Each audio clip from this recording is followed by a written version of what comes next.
Fala pessoal, iniciando aí mais um fechamento de mercado, hoje dia 5 de março, iniciando mais um dia, mais uma semana e mais um mês, né? Agora inicia o mês de março, vamos abrir mais um mês de negociação, lembrando que hoje, quarta-feira de cinzas, voltando do feriado, depois de 4 dias aí off de mercado, sábado, domingo, segunda, terça e até quarta-feira ao meio-dia, né? 1 hora da tarde, melhor dizendo.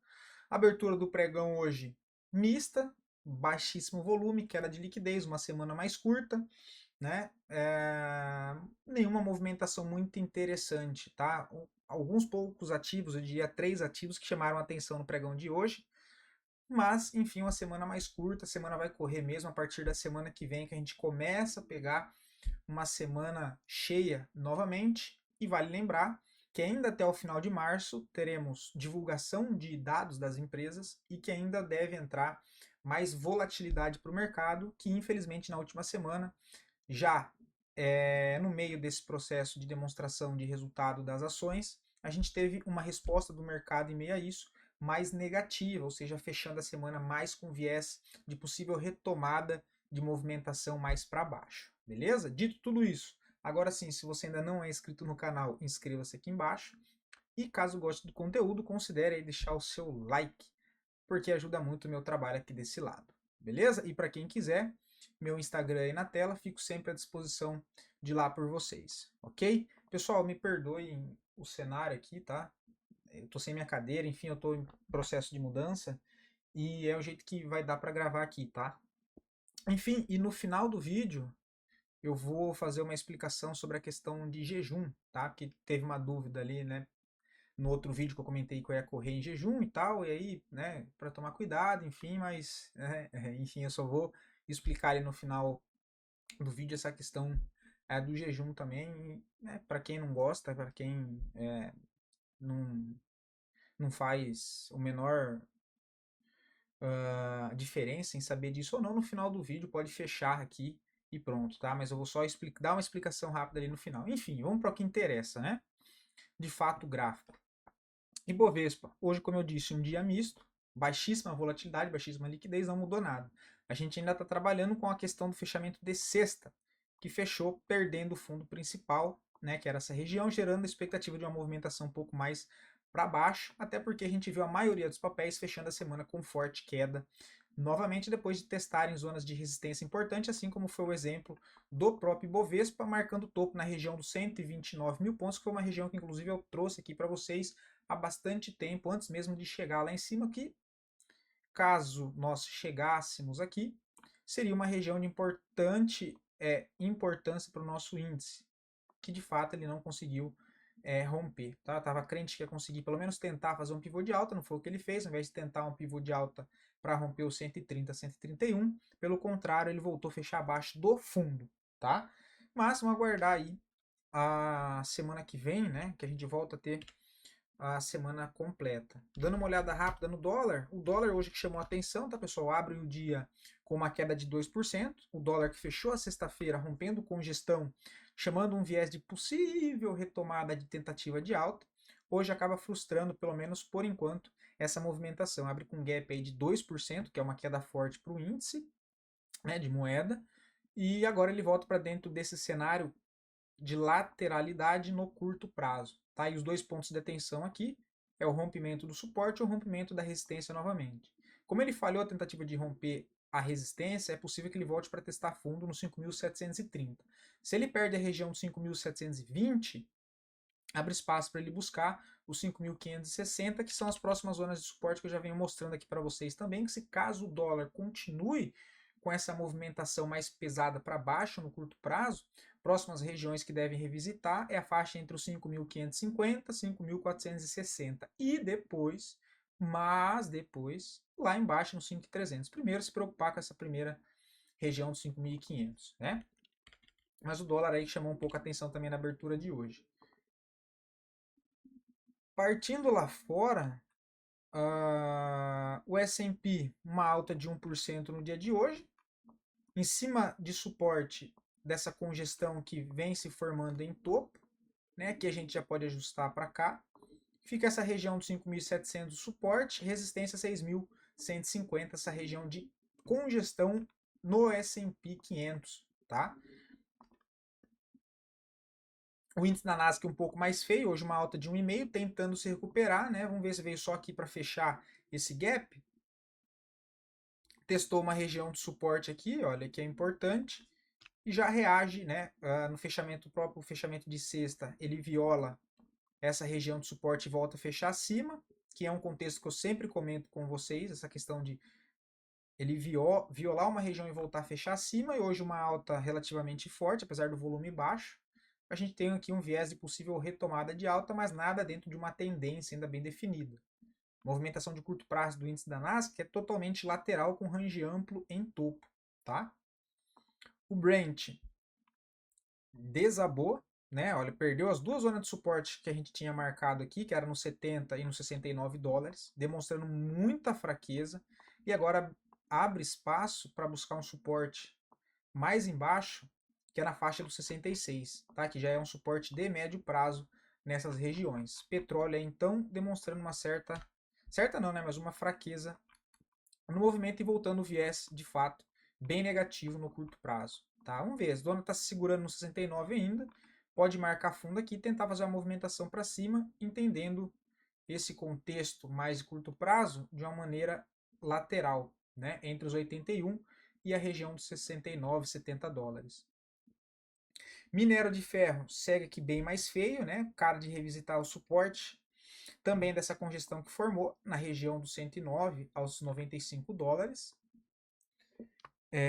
Cara, eu tô numa cadeirinha aqui de cozinha que as costas gritam, hein? DXY. Caraca, olha isso, eu não tinha visto isso. DXY pancadão para baixo, cara. Uma queda de 1,18%. Movimentação bem feia, ele perde essa zona de suporte. Qual que é a próxima região que ele vai buscar? Provavelmente 103, que é a próxima zona de suporte aqui embaixo. Bem feio, agora sim ele quebra essa estrutura de alta e inicia um processo, né, uma estrutura de baixa, tá? Então DXY aí, agora sim, trabalhando numa tendência definida de baixa de novo, né? Nikkei segue lateral, DAX segue congestionado em topo, mas com cara de querer armar um novo pivô, né? Ele bateu o nosso último alvo aqui nessa região e dá para projetar um alvo novo desse último pivô que foi feito. Vamos só editar aqui que está sem as legiões. É essa e 1618. Vamos arrumar. E esses são os próximos alvos então do DAX. 23.970, depois 25.100. Altíssimo volume comprador, muito forte, acho que é o índice mais forte, é o índice do DAX, tá? Que é da Alemanha. O Hang Seng fechou o gap que eu tinha comentado com vocês, iniciou um processo de correção, por enquanto correção normal. Próximo alvo para cima que deve ser buscado é os 25.160. Bolsa da Rússia tenta fazer pivô de alto, pelo contrário, ela falha e vem para perder fundo, que deixa um viés vendedor, possibilidade de topo descendente para jogar mais uma perna aqui para baixo, o que seria imaginar isso aqui, olha, vamos deixar aqui, seria ela testar essa região e voltar para perder fundo. Deixa eu só ajustar aqui.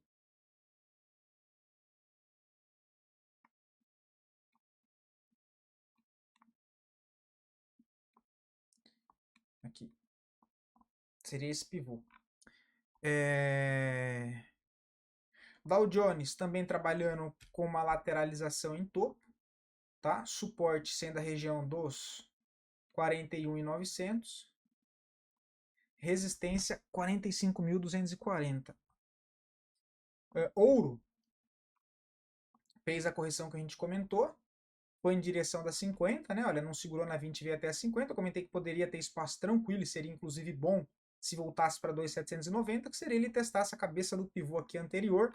Já começa a reagir de novo, agora mira reteste no seu topo dos 2.960, rompendo aqui, aciona mais um pivô de alta e vale lembrar que a gente já tem um alvo projetado, que é o último alvo nosso, nos 3.030, o que seria ver ouro aí na região dos 3.000 dólares e 30. Beleza? A prata sobe um pouco mais forte hoje, 2%, reagindo numa região interessante, querendo armar um pivô de alta, né? Ela precisa romper aqui, olha, os 33 e 35, fazer um pivô de alta aqui para cima, tá? Não só romper, mas fazer um pivô aqui para cima, olha. Né? Ou a gente trabalhar com a possibilidade disso aqui ser a perna 1 de alta, tá ruim para enxergar aí, né? A perna 1 de alta, essa correção que ela fez recentemente, deixado um fundo ascendente para agora ela tentar armar esse pivô, olha, tá? Que inclusive vai dar um alvo basicamente né, nessa extremidade aqui desse topo, olha, $35, tá? Vamos ver se é isso que a prata tá armando, né? Querendo sair dessa congestão aqui como um todo, olha, ainda tem um cenário mais comprador para cima, né? Só precisa de fato sair dessa congestão. E lembrando que ela ainda tá com certo, entre aspas, spread do ouro, que a gente viu o ouro explodir para cima em direção reta, e a prata, consequentemente, que também entra na questão de commodities não é joia a palavra que eu queria. Não vou perder tempo tentando lembrar. Mas enfim, fazer um pivô de alta e sair dessa congestão, né? Então ainda tem um spread, o ouro subiu, a prata ainda ficou um pouco mais contida, quem sabe a prata comece a dar uma arrancada um pouco mais para cima aí, tá? Partindo para as criptos, teve bastante volatilidade, né? Segue processo de correção, ainda não fugiu nada do que eu já trouxe aqui para vocês. Pelo contrário, a gente acaba de cravar o nosso primeiro ponto do fluxograma de estudos que eu já trago para vocês aqui de cripto, que seria a possibilidade aí dele corrigir dentro dessas regiões, pegando da última forte movimentação de alta em linha reta, passando aqui a ferramenta de preço de FIBO, né, que seria primeiro o reteste, região dos 90.500, foi que segurou por bastante tempo. Depois continuasse essa correção mais para baixo, 85.500, outra região que veio buscar. E por último, os 80.800, considerando a retração, mas sempre deixei claro para vocês a possibilidade de retornar para cá, olha, que inclusive é a melhor opção do mundo, né? Entre os 65 e os 70 mil dólares. Só para relembrar, que é por conta do gráfico mensal, que eu vou repetir aqui mais uma vez, né? Distância da média móvel de 20 no gráfico mensal. Então, se a gente olha para trás do Bitcoin nas últimas vezes que ele deu pancada em linha reta, só que se ele se distanciou muito da média móvel de 20, olha, ele volta a corrigir na média móvel de 20. Olha a distância da 20, olha a distância, volta para 20, né? Ele vem aqui, o último movimento, forte de alta, se afasta da média móvel de 20, ele passa aqui 8 meses corrigindo para baixo, né, com viés um pouco mais de baixo, olhando ali a curtíssimo prazo. Então a gente olha que ele fica 8 meses parado. Ele corrige, volta na média móvel de 20, dá sequência na movimentação, sobe de novo em linha reta. Desde esse fechamento aqui eu comentei que seria difícil ele dar sequência na movimentação de alta, dado que, devido à forte movimentação que ele fez em linha reta, ficou muito longe da média móvel de 20. Tá? Então agora ele iniciou aí já há 3 meses um processo de correção, por isso que eu comentei que seria totalmente viável ele voltar para a região dos 70 mil dólares, que é tanto o início basicamente dessa barra, que é um pouco mais para baixo no 65, 66, junto com média móvel de 20 do gráfico mensal que fica na região dos 66 e cabeça do pivô aqui que fica no 70, 72, olha. Então seria só ele fazer um pullback para cá, por isso eu comentei a possibilidade tranquila dessa correção um pouco mais ampla no Bitcoin, e aí consequentemente altcoins corrigem 2, 3, 4 vezes mais do que o próprio Bitcoin, tá? Por isso que eu já venho comentando com vocês essa movimentação de cripto, né?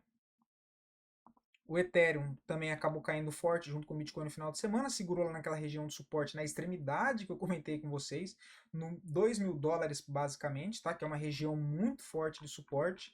Espero que agora o Ethereum se segure e comece a reagir. Agora, se ele faz um pivô de baixa lá, abaixo de 1.900, começa a revisitar 1.600, eu acharia, de certa maneira, bem estranho e sinalizaria um sinal, pelo menos para mim, de alerta no primeiro momento, tá? Mas até o momento nada assim que me assuste. Polkadot, mesma situação, consolidação com range amplo, não vou perder muito tempo. Região aqui dos 4 dólares suporte, resistência nos 11,65.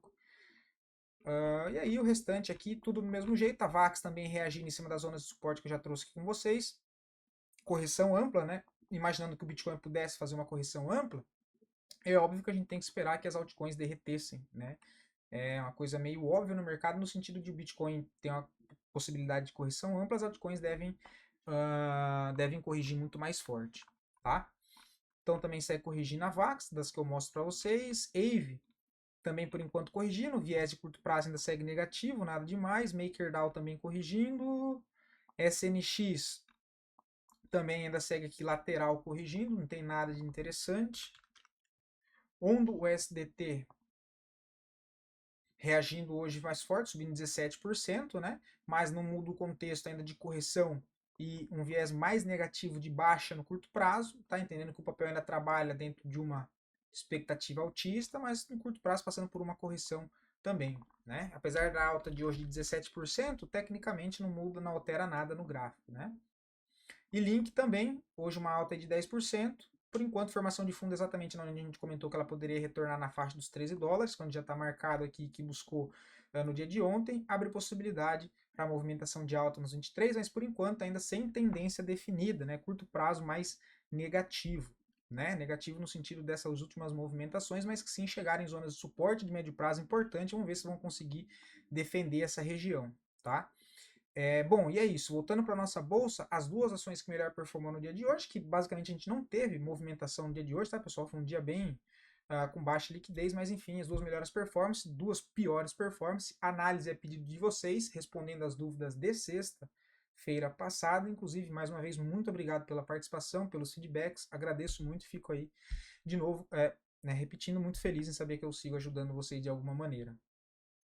Lembrando, se você quiser ver análise de alguma ação em específico, aí é só deixar aqui nos comentários que eu sempre trago análise para o dia seguinte, beleza? Embraer hoje abre com gap de alta, pessoal, 8,5%, tá? Só que não vi entrada, né? Ela deu a pancada para cima, corrigiu, depois saiu cantando pneu para cima com gap. Hoje mais um novo gap aí, 8%. Quem está dentro e tem o papel, aí recebeu um presente hoje, né? Quem tem, mantém. Quem tá fora não vejo nada para fazer. Uma Frig tem que romper a máxima de sexta, se quiser chamar alguma coisa interessante para compra, seria a região dos 15,15. Tá? Mas hoje reagiu relativamente bem, o papel chegou a subir a 8%, agora está até 7,40, né? Estou gravando aqui 15 minutos antes do fechamento do pregão, mas por enquanto fechamento normal aqui, 7,5%, mas para gerar altas é romper 15,20. Brave 3 caindo 7%, muito fraco, né? A gente viu o petróleo no início aqui do vídeo caindo forte. E agora a gente vê os ativos ligados ao setor também derretendo, né? Então Brave 3 segue caindo forte, suporte nos 15,37. Local Web também está muito feio, já comentei com vocês no vídeo de sábado passado, perdendo zona de suporte bem importante, indo para buscar a mínima histórica. 2,40 é o alvo, só que eu não vejo nada para ser feito, tá? Fez um pivô de baixa aqui, a última entrada foi nesse pivô. FESA 4, totalmente congestionada, não acho nada interessante no papel para curto prazo, totalmente aqui, olha, preso nessa congestão, suporte nos R$7, resistência 8,70, tá? Nada interessante aqui no meio. QBTC11, né? A pergunta era se os ETFs de cripto têm mais volatilidade do que o próprio Bitcoin. Cara, não, tá? Assim, eu nunca fiz essa comparação, mas se tiver volatilidade lá, os ETFs vão sofrer de alguma maneira, tá? Não sei se na mesma magnitude, provavelmente seja bem próximo a isso, ok? Por isso que eu não recomendo operar ETFs de cripto no curto prazo, tá? Eu não vejo lógica em operar ETF de cripto para swing trade, por exemplo, tá? Só para operações de no mínimo aí 6 a 9 meses no mínimo, tá? Até porque tem fortes gaps no meio do caminho, tá? MRV, bem feio o papel, comentei com vocês também no vídeo de sábado, né? Basicamente repetindo aqui os ativos, mas que fecha semana passada acionando um pivô de baixa. Próximo alvo que deve revisitar a região lá dos 3,70, tá? O papel que já vem trabalhando numa pressão maior, também comprador e até o momento sem expectativa de recuperação. Kepler 3 para longo prazo, cara, ficou muito feio o papel, não sei se o que aconteceu no resultado da empresa, se o mercado só respondeu de maneira negativa, mas assim, eu sei que o fato caiu forte, rompeu o suporte de curto, de médio prazo, e aí tá ficando bem feia a situação, né? Ela caiu na região de vazio gráfico, eu comentei que se por um acaso ela viesse para baixo, deveria buscar suporte lá no 7. Confesso que não estava crendo nesse movimento, né? Até porque a última análise feita, o papel estava aqui em cima, olha. O papel estava aqui, olha. Estava comentando de algo, possibilidade para cima e não para baixo. Pelo contrário, em 2 dias ele quebra totalmente essa expectativa, joga a expectativa para baixo e já abre lá para buscar o 7,36, tá? Ficou bem feio, cara. Bem feio. Se a gente olhar o gráfico mensal, até porque teve o fechamento, olha lá, ó. Uma barra muito feia. Se eu coloco aqui as médias, olha lá. Passando para baixo das médias. Quebrando o fundo, gerando expectativa de retomada de baixa novamente. Primeiro alvo 7,40, depois 6,45. HP Vida. Cara, tá numa região de suporte lá embaixo, olha.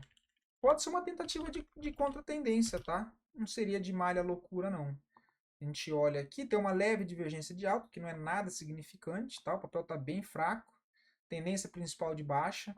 Trade de risco, né? Trade de contra-tendência. Mas tem que ver como é que vai fechar a semana. Quem quiser ser um pouco mais conservador e aguardar ver se a semana fecha de fato com essa região que entra aí no setup que eu comento com vocês, que é a questão dele rompe esse fundo e volta a fechar acima. Olha, ele rompe suporte e volta a fechar acima se de fato ele fechar sexta-feira desse jeito. Tá? O que no diário já pode acontecer hoje, dele romper toda essa zona de suporte e voltar a fechar acima logo em seguida, olha.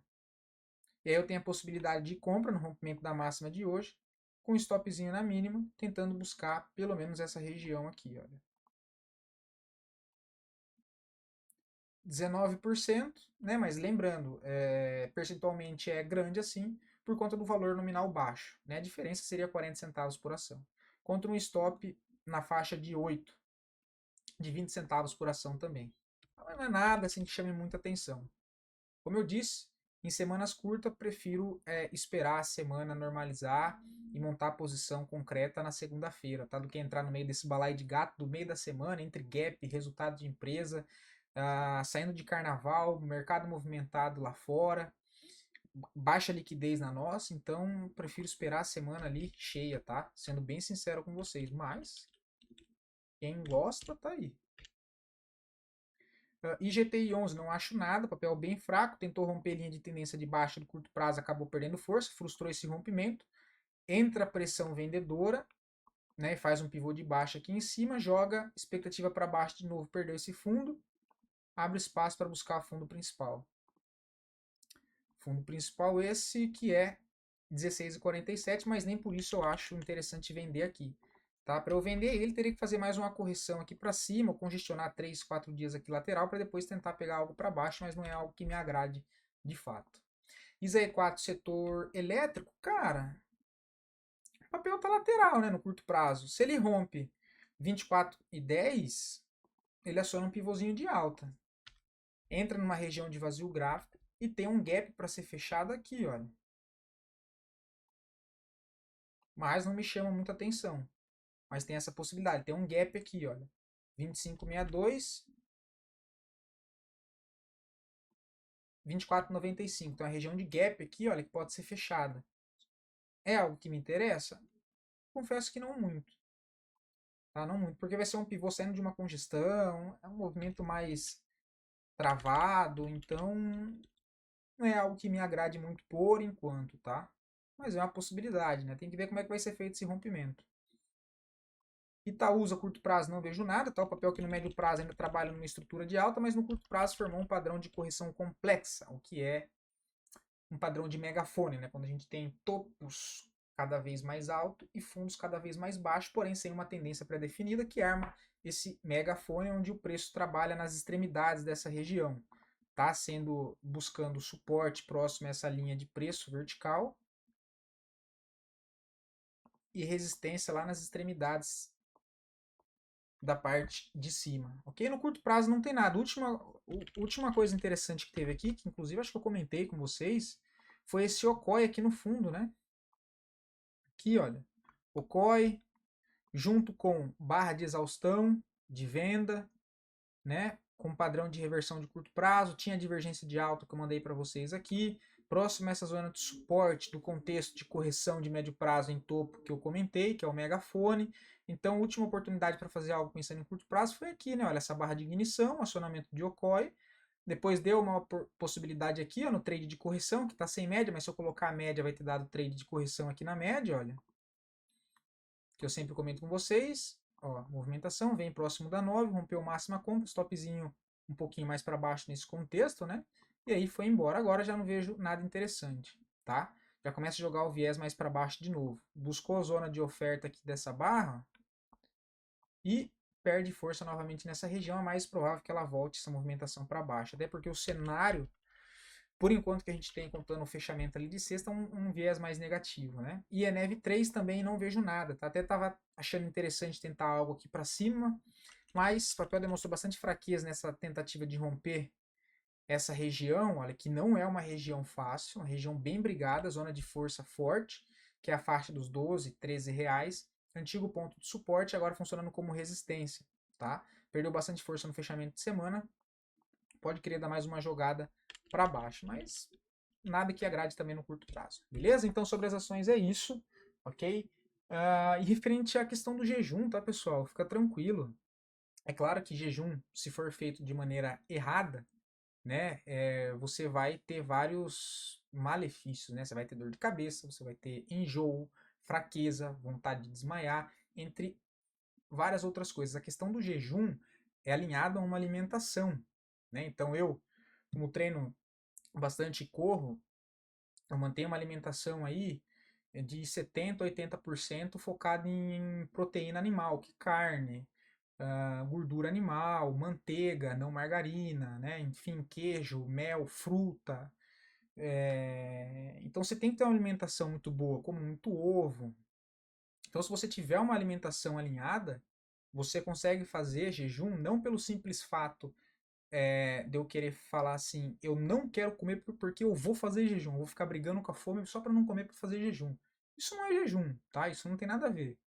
Jejum é ao ponto de eu ficar sem comer, pelo simples fato de eu estar sem fome, por conta do meu corpo estar nutrido, com fontes de energia, de nutrição de verdade. Como? Tendo alimentação, não com produtos industrializados, né? Daí daria para a gente entrar em uma outra parte, né? Eu digo assim porque antes de eu fazer as coisas eu acabo estudando muito, enfim, buscando muito conteúdo, estudando, lendo, acompanhando diversos profissionais e faço comigo mesmo, né? Eu já joguei bola também, pessoal, minha vida inteira eu passei jogando bola, então eu tenho uma certa bagagem nessa questão e já faço os processos certos, porque de fato, se você fizer um jejum de maneira errada, você não vai ter benefício algum. Pelo contrário, né? Só prejuízo.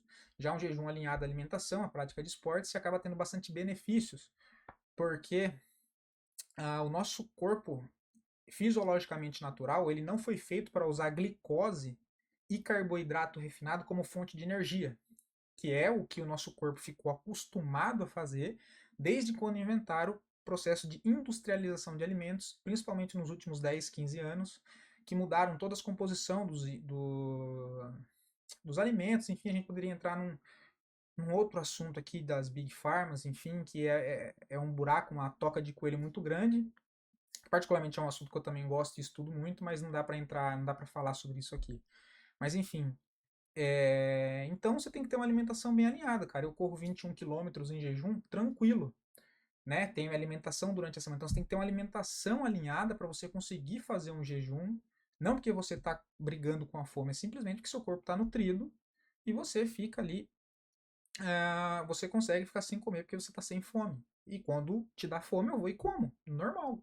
Como o quê? Como carne, saio de jejum comendo coisas que são nutritivas para o meu corpo. Outro ponto importante é a questão do sal, né? De eletrólitos, né? Você tem que manter o seu corpo hidratado. Não é só água que hidrata o corpo, pelo contrário, se você tomar muita água, é capaz de você ficar desidratado, porque aquilo entra no sangue e deixa com coágulos, né? Você deixa o sangue fraco. Então, o sangue nosso precisa de sódio, não sódio que vem de mercado de sal refinado, pelo amor de Deus. Isso aí é a pior droga que existe, é sal refinado e açúcar refinado. E carboidrato refinado também. Enfim, nosso corpo ele foi feito para usar gordura como fonte de energia e não carboidrato e pico de glicose. Tá? Então você correndo em jejum, alinhado a uma boa alimentação, com batimento cardíaco leve, você consegue correr longas distâncias em jejum e você ensina o seu corpo a sair do cômodo de gastar, que ele fica preguiçoso, ele não quer gastar gordura como fonte de energia, se a gente se enche de carboidrato, ele vai usar a fonte de energia mais fácil, que ele vai gastar menos energia para te dar energia, que é a fonte de carboidrato, glicose, para te dar energia mais rápido. Só que esse não é o processo fisiológico normal do nosso corpo. O estado normal é ele usar a fonte de gordura como fonte de energia e não carboidrato. Então, uma alimentação regrada em baixo carboidrato, existe em low carb, que o carboidrato é mais batata, enfim, essas coisas, e também tem dieta carnívora, aí entra diversos nichos disso, que você pode totalmente tirar o carboidrato e ficar numa boa também, e acredite, é muito bom, tá? Mas enfim, isso não é certo, não é errado, depende dos seus objetivos, das coisas que você quer, do nível de entendimento que você tem e pro que você quer fazer. Agora, se eu for fazer um treino de tiro com frequência cardíaca alta, o meu corpo ele vai precisar desse pico de glicose para ele queimar energia mais rápido. É um processo natural. E aí sim eu posso colocar a fonte de carboidrato, gel, que eu também uso, tá? Não tem nada a ver. Eu também uso, é só que depende do que você vai fazer, pro dia que você vai fazer, como você quer fazer, qual é o seu objetivo. Serve para diversas maneiras, porque eu não faço jejum para emagrecer, até porque eu não preciso, tá? Pelo contrário, eu não faço jejum para emagrecer, eu faço jejum por conta de outros benefícios e alinhado com uma alimentação e com treinos que para mim é perfeito. Clareza mental, muita energia. E voltando, quando você corre uma distância longa com baixa frequência cardíaca, você ensina o seu corpo a gastar gordura como fonte de energia e não carboidrato, desde que você tenha uma alimentação já com baixo carboidrato, ou zero, né? Depende. E aí você corre com batimento baixo, você vai ensinar o seu corpo a gastar gordura como fonte de energia. Nosso corpo é cheio de gordura. Gordura não requer físico, tá? Mas gordura corporal, caloria corporal, a gente tem muita. Então você consegue ficar longos período, enfim, correndo, fazendo qualquer tipo de atividade totalmente em jejum, beleza? Mas se tenham dúvidas, qualquer coisa sobre esse assunto também, pode me chamar no Instagram, não ligo de conversar, de falar sobre isso. Gosto bastante, inclusive, estudo bastante sobre. É... Mas, bom, enfim, é isso aí. Espero que tenha ficado claro. Perdão por um pouco de estender isso aqui, mas eu acho que até é um assunto legal. E como eu disse, pessoal, não tem certo, não tem errado, tá? Eu não sou nutricionista, muito longe disso. Tem acompanhamento, mas só foi um ponto de adendo aqui com base no que eu sei, no que eu faço, no que eu sei que dá certo para mim, de acordo com o meu dia a dia, com o meu, né? Enfim, várias coisas, igual fazer gelo. Né? Fazer gelo tem vários benefícios. Se você fazer gelo da maneira errada, você vai se lascar do mesmo jeito, beleza? Mas obrigadão aí pela atenção até aqui e até mais, pessoal.